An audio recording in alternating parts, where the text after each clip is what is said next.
The Hardys are back in the WWE, and quite frankly, it's wonderful. It's one of those wrestling moments where I think we all came together, sat back and thought, you know what? I'm really happy I got involved in this crazy pastime known as sports entertainment, professional wrestling. And then the big question came, and that big question, of course, is how is WWE going to handle the Hardy Boys when now they're part of the broken universe? I mean, what's going to happen with the lawsuit? What's going to happen with Impact? And which version of Matt Hardy are we going to get? We're going to get old Matt Hardy, or are we going to get new Matt Hardy? And really, which one do we want? We obviously want broken Matt Hardy. But you know what? Right now we don't have broken Matt Hardy, and that's okay for now. Why? Here's why.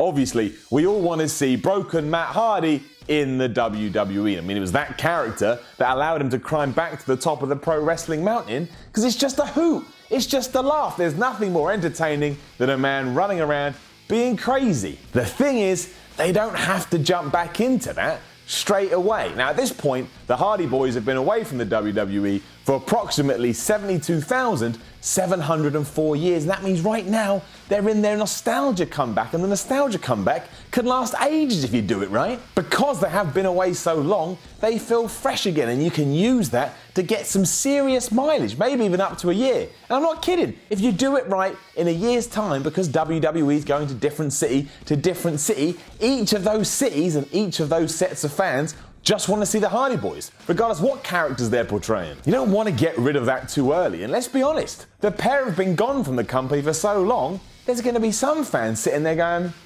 I don't have a clue who these people are.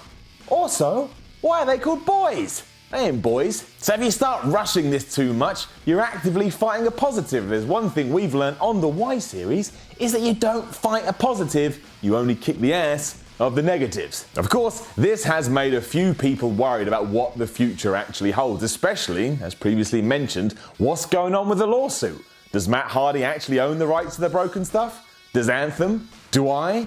Do you? Maybe Jake the Snake does. I don't know. Pretty sure Jake the Snake doesn't own the rights to the broken universe. It's just a guess. But yes, right now it does feel a little bit messy, and you can understand why WWE wouldn't want any part of that. But if it gets fixed, you never know. But let's say it does all get sorted out and Matt Hardy walks away with his hand raised.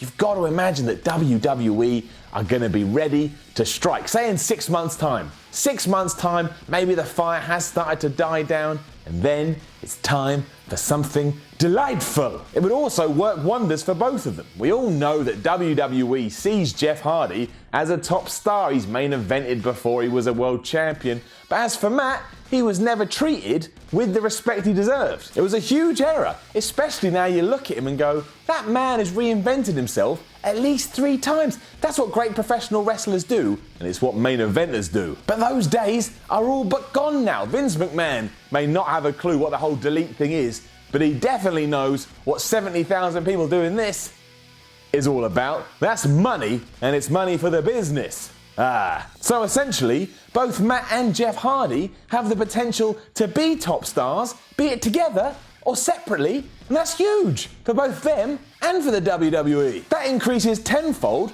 when you remember we've got both Raw and SmackDown as well. You can send Jeff in his old gimmick to Raw, and you can take broken Matt and send him to SmackDown, and then both Hardy Boys are kicking ass on different brands and just proving, no matter how old you are, you can live your dreams. Calm down. Better than all of this is that it allows WWE to retell the story of how Matt Hardy got broken. Now, I may know it, and you may know it, but there are millions of people out there that don't know it, and I would be truly intrigued to see how WWE would handle that. It could be the same story, sure, but it'd be a different director pulling all the strings. It'd be like going to Quentin Tarantino and going, yo, Quentin, do you want to direct E.T.? We're doing a remake of E.T. and we want you to do it. Screw Spielberg, I want to see that movie because I'm intrigued. And sure, you may think, well, WWE aren't going to take it in the direction that it needs to go in, but we don't know that for sure. It could be amazing, and more importantly, you do allow the more casual audience to get up to speed rather than confuse the crap out of them. If your last recollection of Matt Hardy was just some normal wrestler dude, and then he comes out shouting weird catchphrases and doing bloodlettings, you're going to be terrified. You're going to be sat in the audience going, I have no idea what's going on. However, allow that to all evolve and grow on TV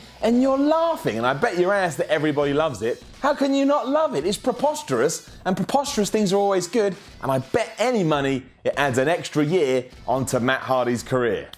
That sounds pretty good all round to me. I really do believe this can happen to, and that he can use that to go on to have his much overdue world title run within the WWE. His body of work has definitely earned it, as has his ability to get this character over. And just thinking about it, I get a lovely little picture of my brain. Matt Hardy stood in the WWE ring with the WWE Championship, either Raw or SmackDown, I don't care, over his shoulder. Some people just deserve it, man. Matt Hardy, you're one of those guys. Of course, there is a chance that we never get to see these new versions of the Hardys in WWE. We just don't know. But I don't think it's time to jump off a cliff just yet. So before you go, climb back up, get back into your car, drive home, give it 6 to 12 months, see if the broken pair do come out on WWE TV, and if they don't, then think about going back to the cliff. Naturally, don't go back to the cliff. But if it does happen, if we do get to see it, man, it is going to be so sweet. It's going to be delightful. Now, don't forget to let us know what you think about all of this in the comments below, and then like, share and subscribe. Follow WhatCulture on Twitter at WhatCultureWWE, and follow me at SimonMiller316. I'm Simon from WhatCulture, and yes, if you haven't already worked it out, I'm in love with broken Matt Hardy, and I want him to be my broken partner. Whatever that means.